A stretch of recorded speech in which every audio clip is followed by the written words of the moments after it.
Welcome to Journey Through Time. I'm Sarah Churchwell. And I'm David Olusoga.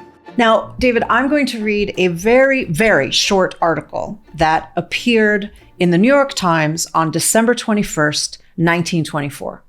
It's just one paragraph long, but the date is significant because the day before the article came out, on December 20th, 1924, that was the day that Adolf Hitler was released from Landsberg prison after serving 13 months for launching an attempted coup against the German government, the infamous Beer Hall Putsch of 1923. So the New York Times writes an article about his release, and the headline is, this article is rich with historical irony. The headline is, Hitler tamed by prison. Released on parole, he is expected to return to Austria. And this is what the article says. Adolf Hitler, once the demigod of the reactionary extremists, was released on parole from imprisonment at Fortress Landsberg, Bavaria today, and immediately left for Munich.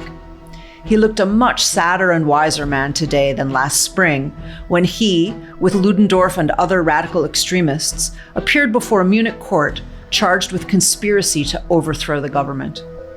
His behavior during imprisonment convinced the authorities that he was no longer to be feared. It is believed he will retire to private life and return to Austria, the country of his birth.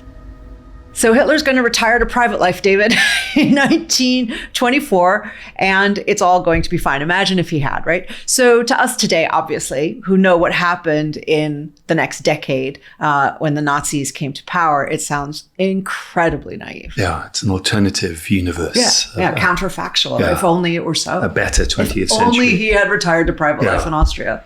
But it shows something else, that the fact that this is in the New York Times, in an American newspaper, it shows that Hitler was famous enough to warrant even a little one-paragraph article in a newspaper on the other side of the Atlantic. And what had made him famous was not the putsch, and it wasn't his speeches of 1921, 1922. It was what had happened in court after the putsch. And what it shows is that in the intervening time, his celebrity had grown enough that the New York Times, as you say, cared enough to report on him. But at that point, everybody saw the putsch as having been a failure, and that this, shambolic attempt to grab power that we were talking about last time meant that his political career was over. It was absolutely dead in the water, and there was no way that he was ever going to be able to take power again. Yeah, that's what should have happened. But there were already signs that this reporter in the New York Times didn't know of, that was not what was going to happen. The evidence that Hitler was absolutely still a danger to the German state and therefore to the world was there for anyone who really wanted to dig into it, even in 1924. This is the second of our two episodes on the Beer Hall Putsch of 1923. We're going to show how it failed, but we're also going to show how a disastrous failed coup was transformed into a political and propaganda triumph by what happened afterwards. But we're picking up the story on the 9th of November, 1923, day 2 of the Beer Hall Putsch. We're in Munich, the capital of Bavaria. And so this is immediately after where we ended last time, where it's all gone wrong. Hitler thought for a moment that he was going to take power, but the Bavarian government has reasserted control after Hitler and the Nazis attempted to arrest the leaders of Bavaria. Yeah, this is a moment of despondency. Hitler, his entourage, his followers, Erich von Ludendorff, the national hero, the general who had led German forces in the First World War, Hermann Goering, they are in the Bürger Braukeller, the beer hall from which the putsch was launched, and it is dawn. And their fantasy that they could lead a revolution, take over Munich, and from there march on Berlin and recreate Mussolini's successful march on Rome from 1922, the previous year, that had completely fallen apart. That had been their plan, that they could use Munich as a base to take over the country. What they'd actually taken over was a few buildings in the center of Berlin and a couple of beer cellars. well, it's a start, right? So the army has not flocked to join them. The people have not risen to put the crown on their head. And so they are literally sitting in a beer hall trying to figure out what to do next after their coup has failed. Now, any rational person, any halfway normal person would at this point be like, whoops, this failed. And maybe they should even think about running because they just tried to stage a coup and presumably the authorities are after them. But that's not what Hitler does. I mean, hanging around after having launched a failed coup in a beer cellar full of stale buns. Where you tried to do it. So you're just at the scene of the crime, lurking around having a beer. It's not the wisest thing to do. Wishing it had turned out better. Yeah.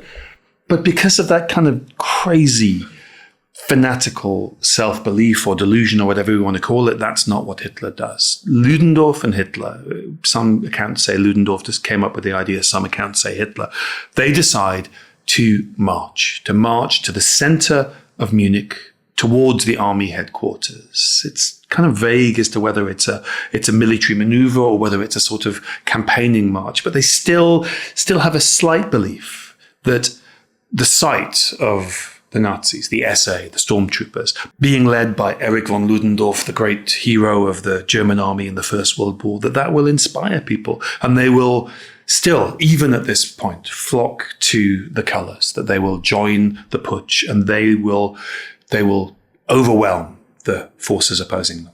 And they still have about 2,000 men, right? And they've got arms. So they have something that you can see them seeing that this looks like the semblance of somebody who can maybe take power. So they basically are like, well, let's try again. It didn't work last night, but maybe this time the people will rise. Yeah, it's surrender and get the hell out of Germany, or it's let's give this a go.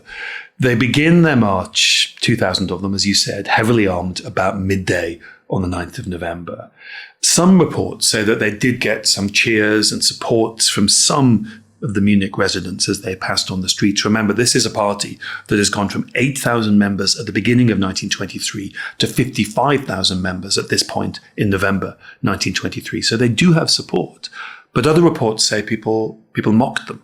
And the night before, they had put up posters proclaiming that they had won, right? And they're marching past the places where they had put up these posters, and their posters aren't there anymore. No, those posters have been posted over by the government, who put up proclamations saying, this is an illegal coup. Anyone who takes part in it is guilty of treason. Don't go anywhere near Hitler and the Nazis. The night before, they had proclaimed on these posters, the posters they put up, that Hitler was going to be their new Reich Chancellor. As they march into the center of Munich, they encounter a group of soldiers who they do manage to get past. They disarm them. There isn't a confrontation. But then they get to Odeonplatz in the Feldenhalle, a big building in the center, a symbolic building in the center of Munich. And there they are confronted not by soldiers, but by the Bavarian state police who stop them in their path. That is the end of the road. Yeah. Literally and figuratively. Yeah. Right. But now we have two armed forces, and the Bavarian state police are not there to mess around. No, 130 police, 2,000 members of the Nazis, the SA. And at some point, and nobody knows who fired the first shot, shots do ring out across Odeonplatz. Some people say the firing lasted just 30 seconds. Other accounts say it lasted 1 minute, maybe 2 minutes. But it's not long. It's not long.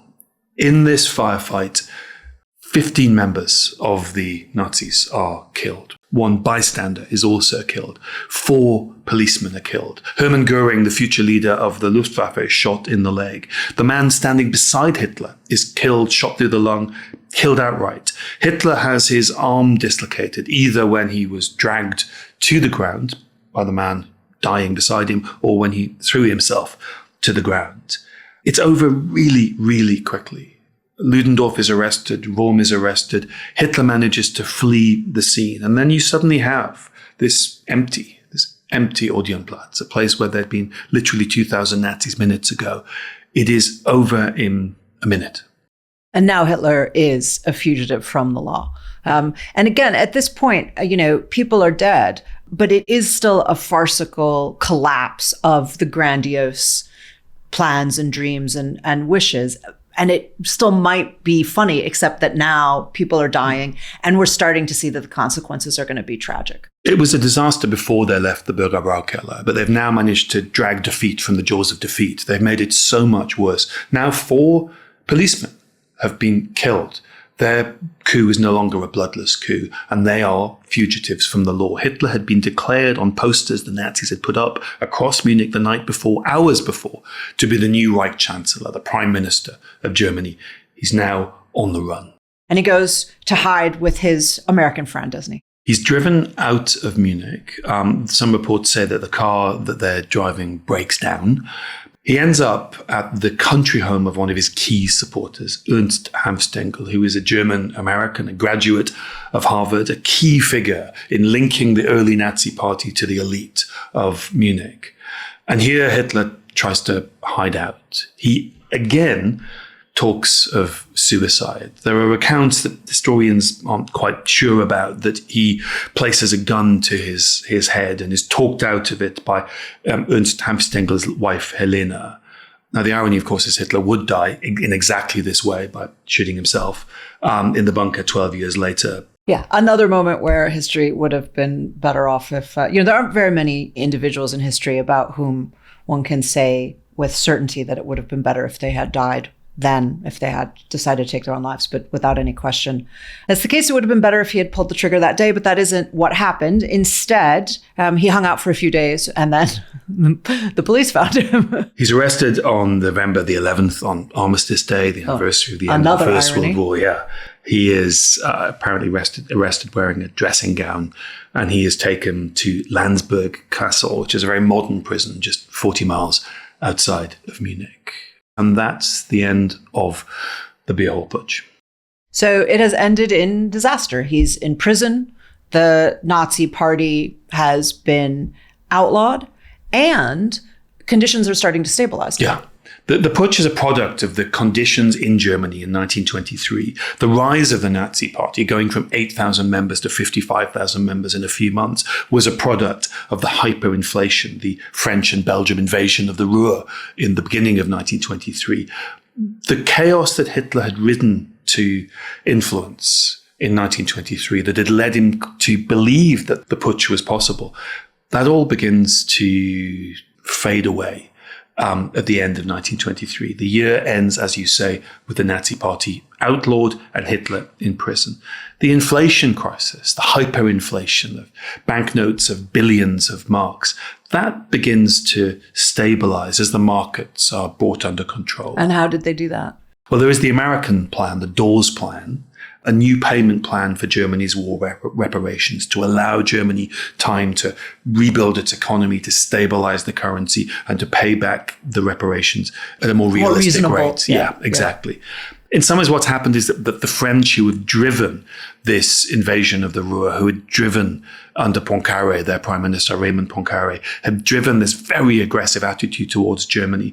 They are effectively warned by their allies, Britain, America, that they are going to drag Germany into chaos and possibly drag Europe into chaos.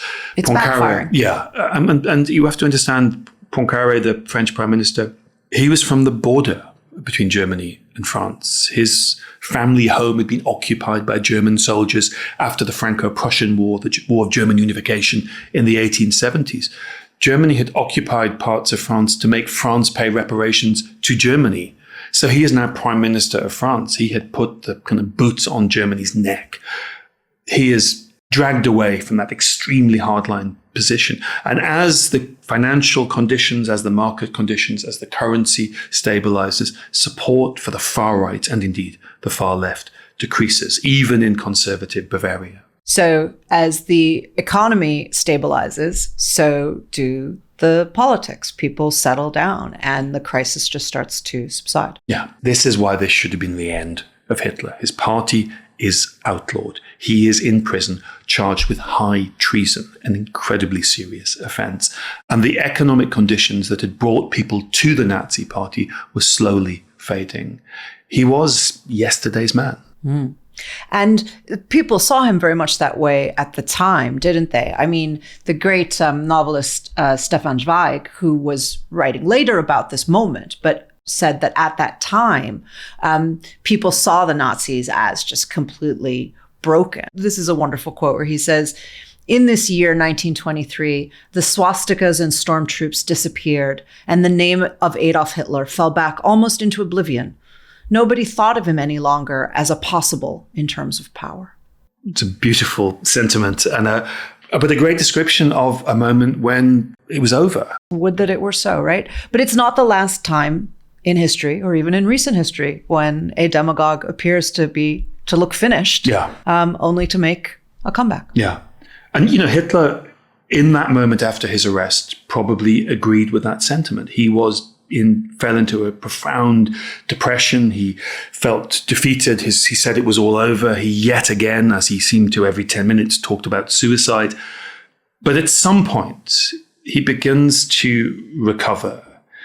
And he came to a deadly realization. He understood that his trial and the trial of the other conspiracists in the Beer Hall Putsch was a chance to win astonishing levels of publicity, because the putsch had been global news, and also to rewrite the history of the putsch, to reframe himself, not as a beer hall demagogue who had launched a ridiculous, overambitious grab for power, but as a German national hero.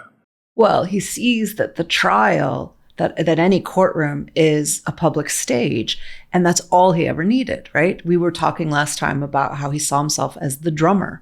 He's the propaganda master. All you need to do is give him a drum. And basically a public stage and a microphone, or the equivalent of a microphone, is his drum. The way the Nazis framed this later is that Hitler's astonishing oratory overwhelmed the court. Hitler also came to this conclusion because he realized that a lot of things were in his favor. The judges were members of other far-right groups. That's a help. The fact that the trial took place in Munich was itself partly influenced by how many people in power, in the elite in Bavaria, were sympathetic to the Nazi cause. It should have taken place in Leipzig.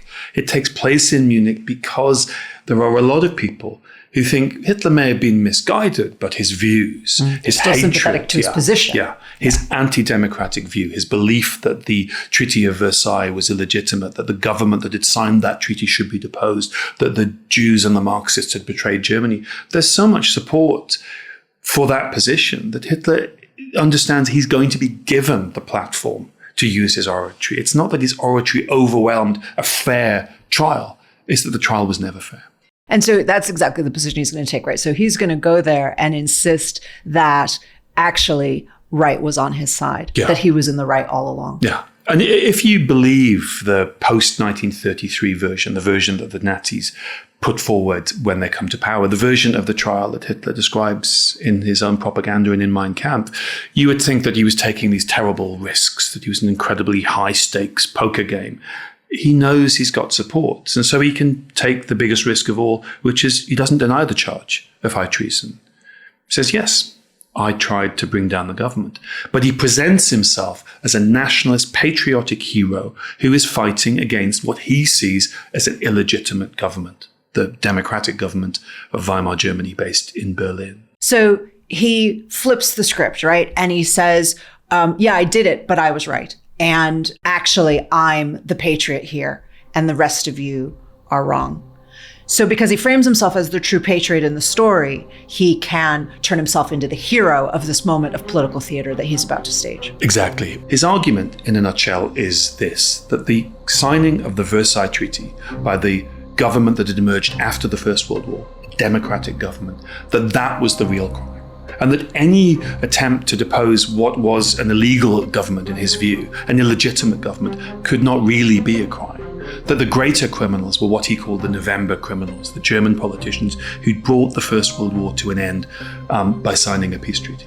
So he's both the hero of the story and he's the victim. He's not the bad guy here. He's the victim of this illegitimate government. And he has the oratorical skills to, even in a courtroom full of people who support him, but he still has the oratorical skills to make this into such a political theater that this trial that lasts 24 days becomes the event that makes him famous, the reason why he is in the New York Times. We've begun both these episodes with quotes from the New York Times. The reason why he's global news is not because of the putsch, it's not because of his speeches of the earlier 1920s, it's because of this moment in court. Okay, so let's take a break there and join us afterwards to hear how he actually pulls it off, and this time does manage to pull victory out of the jaws of defeat. So Hitler is on trial for staging a coup against the German government, and it begins in February 1924. Yeah, and it is in many ways, from the very first day to the very last day, a farce. Hitler is given all sorts of privileges and leniencies that other people wouldn't be given. He is allowed, for example, to appear in court, nice suit, with his Iron Cross from the First World War, his medals for bravery pinned to his chest. He should have been in court wearing a prison uniform. And he was allowed to grandstand. And this is the key thing. He was not interrupted by the judge. He was given a platform by the judge. His opening speech was 4 hours long. It's unimaginable.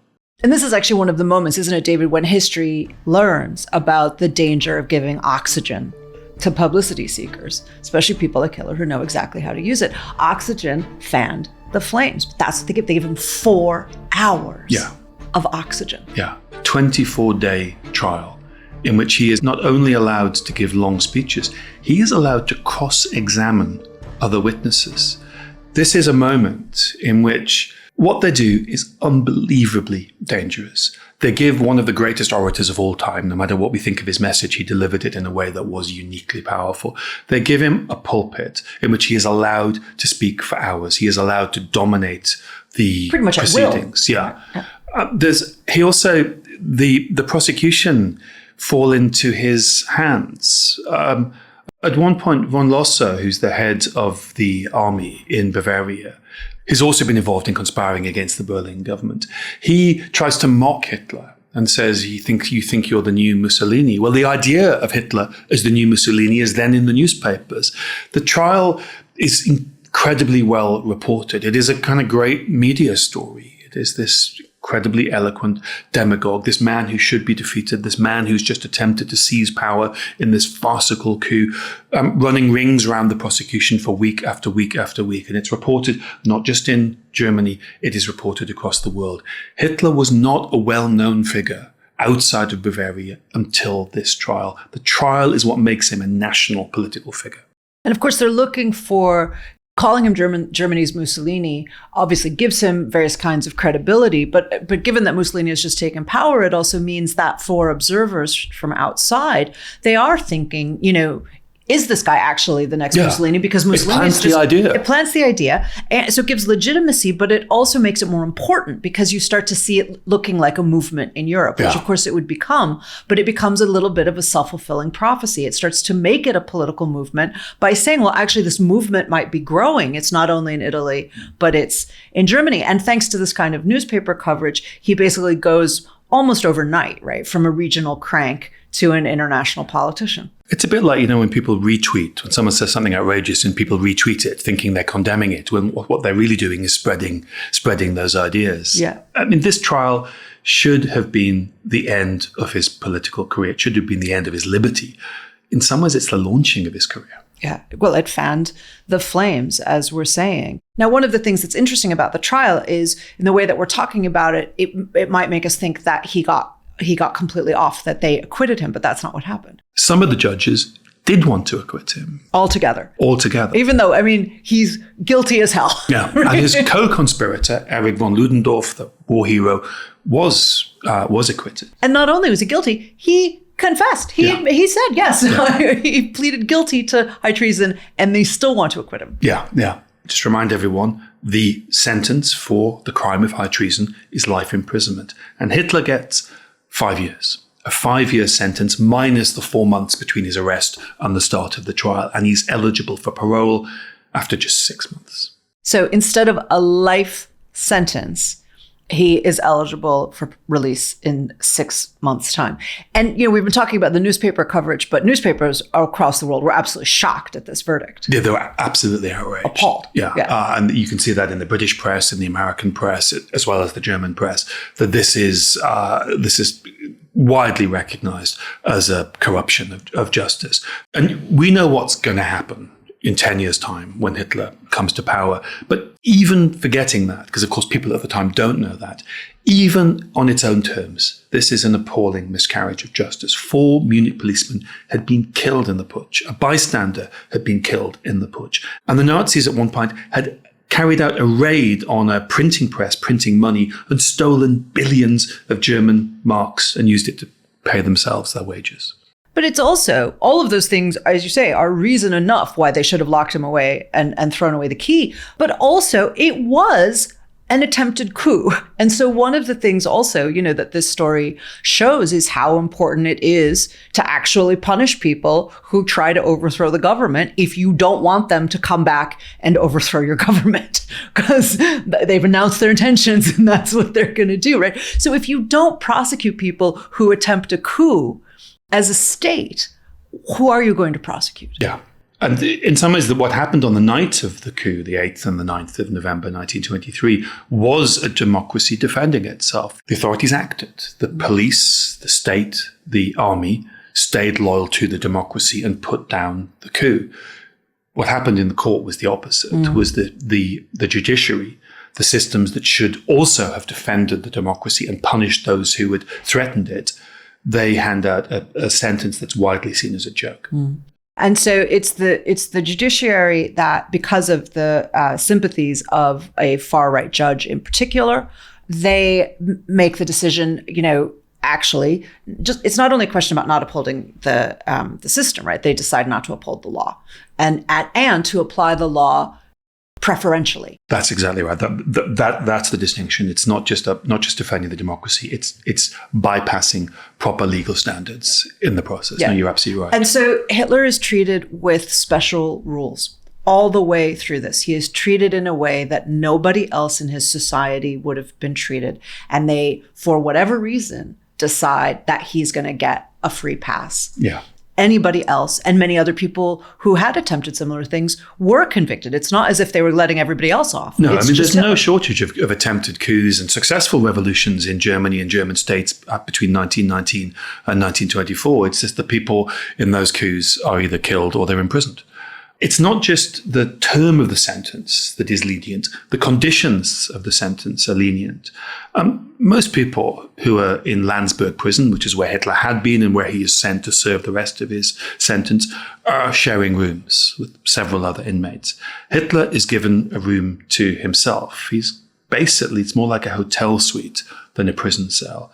Because the trial had made him a political star, he's also allowed to receive visitors. He's also allowed to receive parcels. Bouquets of flowers, bottles of wine are piling up in the corner. Hitler actually put on weight while in prison serving this sentence because he was receiving so Whining much and food. dining. Hampers from well-wishers. And there are hundreds of people coming to wish him well. He has visitors who sent him books, who come. Karl Haushofer, who is a political geographer, comes and basically gives him lectures. Hitler says that this is his education. This is the moment where a man who'd not had a great education, it's basically his university. This is where he gets to codify his ideas, where he can call on the expertise of academics who come in to school him. And out of this moment, he writes the first volume of his political manifesto, Mein Kampf. And the title, My Struggle, Mein Kampf, My Struggle, right, says it all, because the story that emerges from his prison sentence is that imprisonment had made him a martyr. Yeah. And he's a martyr to this illegitimate government, and martyrdom then becomes absolutely central to the Nazi politics of grievance at this point. This is when Hitler successfully recasts himself as the victim of the system rather than as the ultimate manipulator of the system. He paints this picture in the early chapters of his early life, that he was a man of modest means, but a sort of true German patriot. Of course, he's Austrian, but He's a true German patriot in his eyes. And he is constantly rebuffed by the system. He's constantly encountering bureaucracy, authority. He's constantly encountering the Jewish influence in Germany as he sees it. Remember, 1% of the population are Jewish, and yet he is somehow being oppressed by this 1%. And he is always on the side of Germany. He volunteers to fight in the war. He's always encountering these dark forces, but he is the true warrior for the true German soul. It is a sort of self-serving and also self-delusional image that he creates. But it's the time in prison that allows him to get all of this stuff down. This book is going to play a critical role in the building up over the next 10 years of the party from prison and disaster to power in 1933. Well, this basic emotional story about victimhood and martyrdom is what gives the Nazi movement its emotional fuel going forward, right? This becomes the core of the story, is that the people with all the power are actually the victims. And as you say, the 1% who are clearly the victims of the system are actually the ones with all the power, and they need to be destroyed. We were talking about flipping the script, and that's the fundamental flipping of the script that the Nazis do that lets everybody who joins that party feel like they're the aggrieved. They share Hitler's martyrdom. This is the righteous justice of the oppressed, coming to overturn this corrupt and illegitimate system. Yeah. Right? And Hitler puts his life story and his ideology at the center of those grievances. He's released after 13 months. We began at the beginning with an account from the New York Times of that release. The idea that he was tamed by prison is, I think, conclusion you might reach if you hadn't read any of the documents. And these documents weren't available to the journalists. But we know from internal documents that people were well aware that he was still a danger. The Munich police in a report wrote that he was, quote, a constant danger for the internal and external security of the state. The Bavarian state prosecutor, who had been at his trial, who'd been trying to get a fair trial in which this man would be given a proper sentence for treason, said he was still a danger and should not be released. But the Bavarian Supreme Court disagreed, and they agreed his parole. So he leaves a political star. He leaves prison as someone who believes in himself, no longer as the drummer who is going to bring people to some future leader who's going to save Germany, but as the leader himself. Ian Kershaw's great biography, his 2-volume biography of Hitler, brilliantly captures this transition from the drummer to the Führer. And it's this moment, the putsch and the trial, that allows him to do it. But it's also because he's famous. The trial made him an international figure. Yeah. So that celebrity goes very much to his head, and he starts to see himself in these messianic terms as that man of destiny. But in fact, celebrity is not actually any guarantee that you're going to be able to transform that into political power. There are some people who are able to leverage celebrity into political power, but Hitler can't do that overnight. No, and I think one of the myths that the Nazis later develop about themselves is the myth of inevitability, that this was obviously going to happen. Hitler was obviously destined to save Germany. He struggles to gain political momentum for the next few years because Germany's doing quite well. These are the high points of Weimar Germany. This is the point when money is pouring in from America. Germany's rebuilding its industry, rebuilding its economy. It takes another crisis. It takes another moment like 1923, another moment when people are losing wealth that they'd built up, another moment when people are pushed to the extremes because they feel that they have no options, for him to have a chance of coming to power. And that's after the Wall Street crash of 1929. So as we said, there are these figures in history who thrive on chaos, and Hitler is definitely one of them. So when things are stable, he doesn't gain any traction. But then, yes, 1929, there is obviously the Wall Street crash. And in some ways, the economic conditions then are a replay of 5 years, 6 years earlier. Hitler has what he needs, what he had in 1923. He has economic chaos. He has division.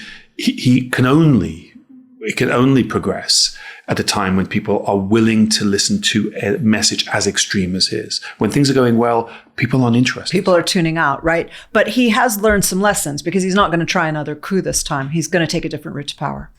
This is in some ways the most dangerous thing, is that somebody who had manipulated the law, somebody who had learnt that publicity was the key, becomes a brilliant campaigner. He uses his oratory not to convince people to take up arms, but to go to the ballot box. And this is the real shift, isn't it? Because the point of the Beer Hall Putsch, or the reason why it fails, is because he doesn't know how to strategize yet. He only knows how to drum up the emotions of the crowd. And then it's like, you've got all the crowd on your side, and then what?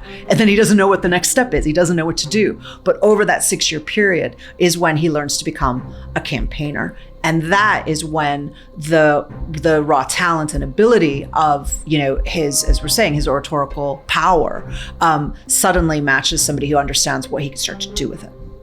We described in the first episode just what a shambolic farce the Beer Hall Putsch actually was.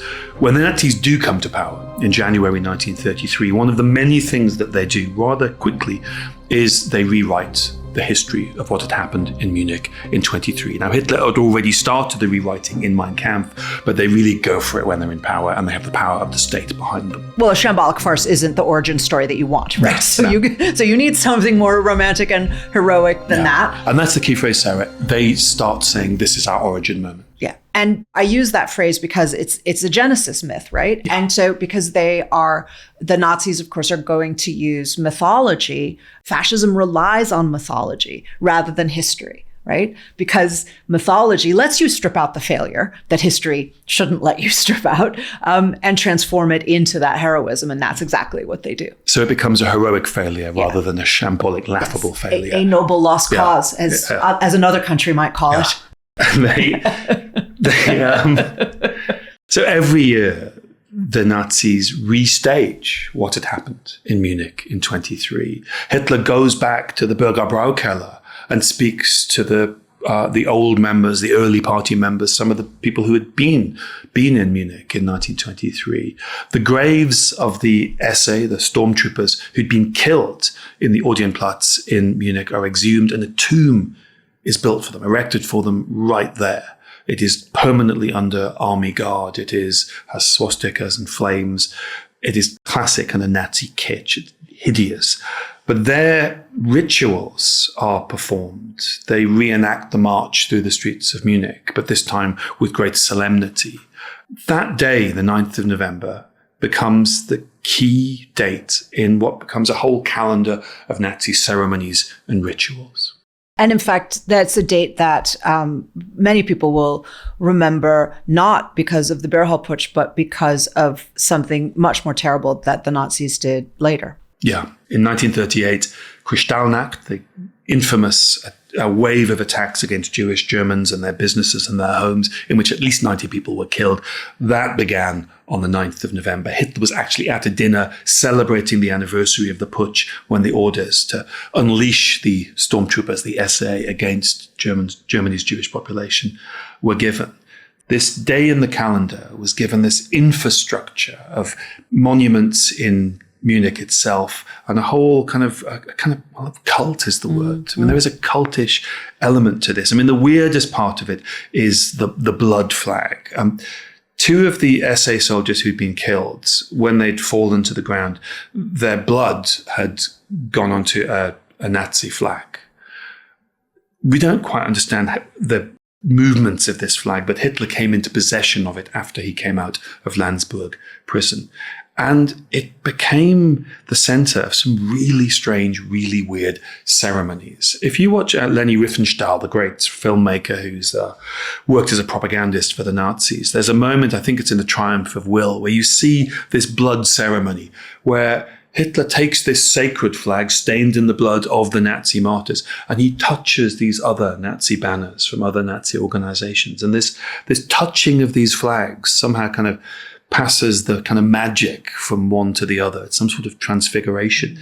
It is very, very weird and cultish and occultish. Well, it's both of those things, right? Cultish and occultish. But it's a really important part of the way that Nazi power worked. That is the way in which they fascism becomes a religion. It's a secular religion, right? Many interwar fascisms did this, where you don't want to be competing with the church, and so what you want to do is to set up your political system as the higher religion that everybody should worship at the altar of the nation. Yeah, everyone should worship at the altar of the people, and so this religiosity that can sometimes seem strange from outside is actually central to the way that it connects emotionally to its followers. So there's the sacrifice of the fallen martyrs, and the language is very religious for a reason, right?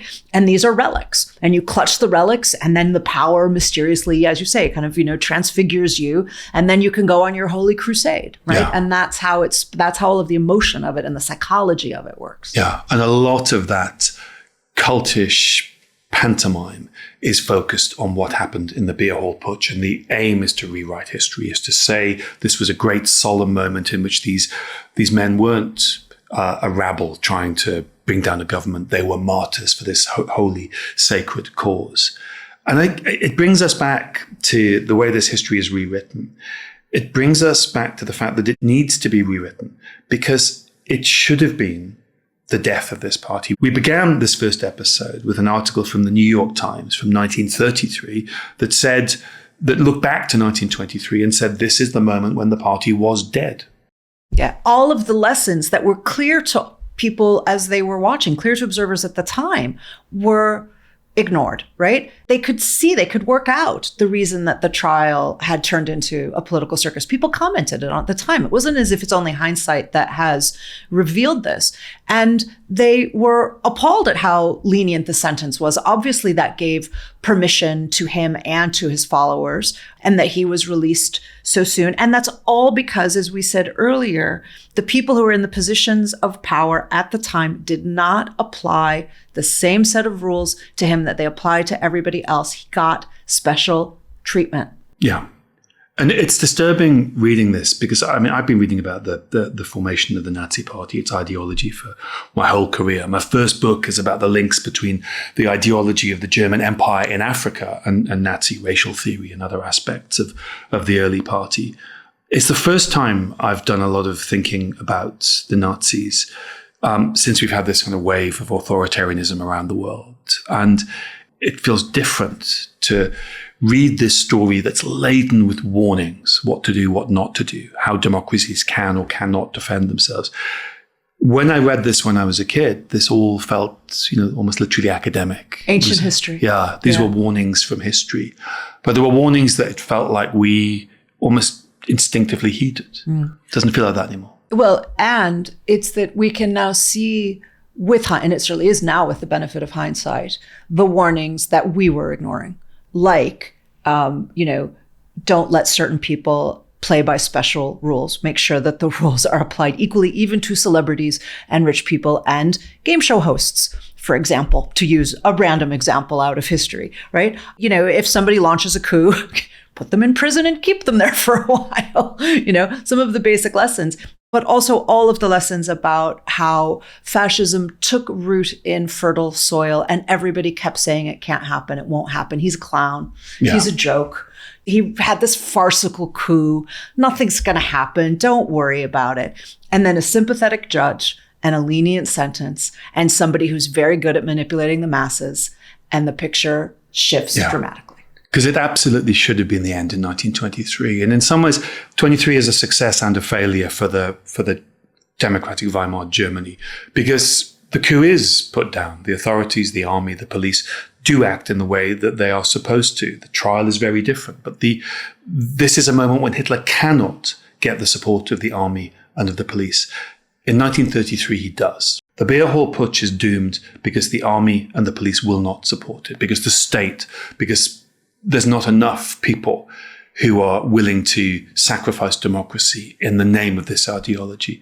That is not the case in 1933. Weimar Germany survives this test of its democracy.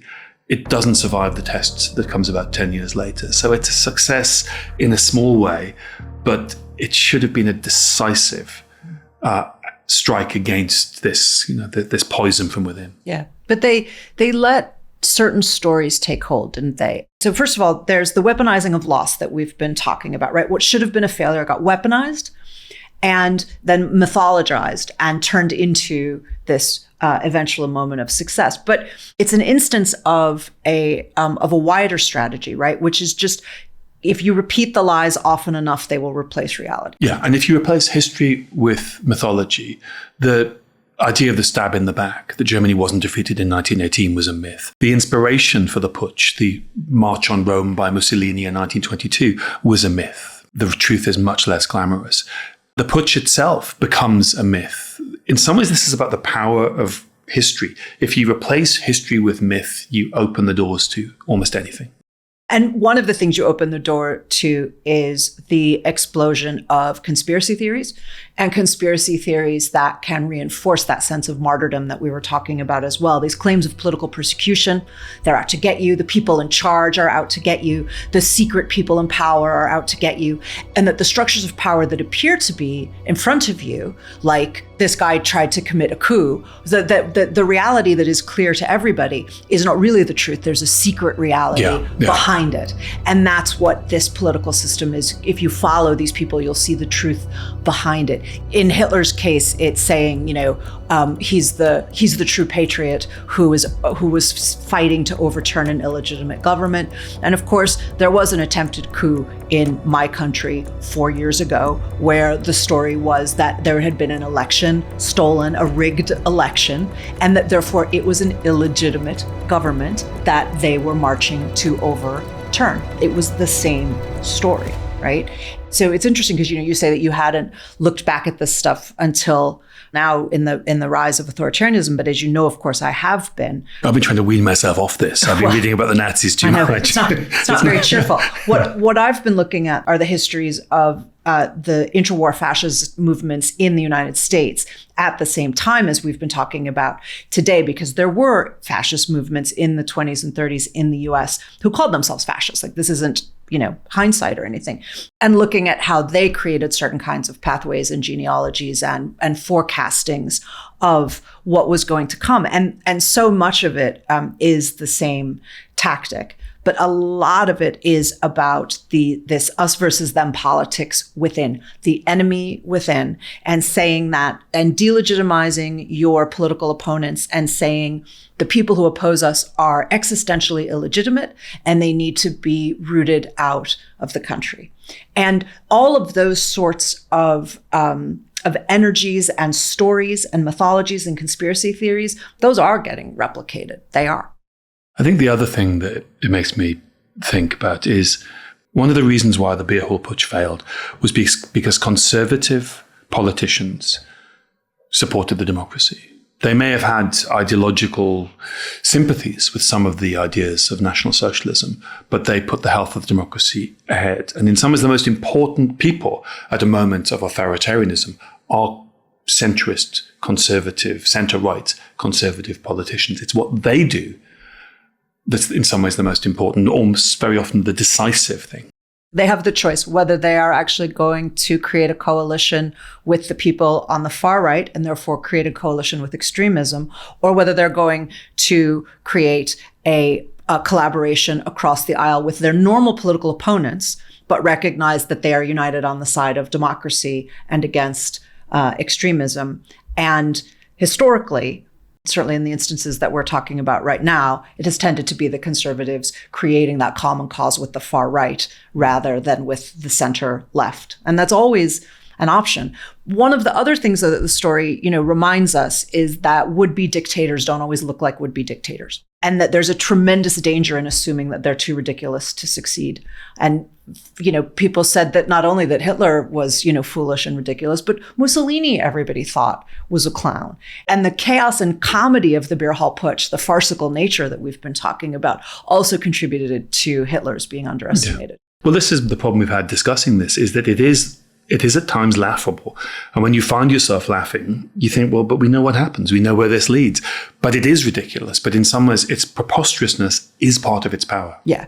And so once those sorts of radical ideas or attempts, once they either become comical or they just become familiar, they get repeated often enough, they stop looking dangerous. They start to look familiar. And so you've normalized them. Yeah. And part of what that rhetoric also does, going back to that point about repeating lies often enough until they become reality, is that, or they appear to be reality, is that whatever the consensual idea of a shared truth that your society and your political systems are predicated on starts to collapse, right? So there was a profound collapse of shared truth, and you start to have these alternative versions of what it was that was happening. So, is it a legitimate government or is it an illegitimate government?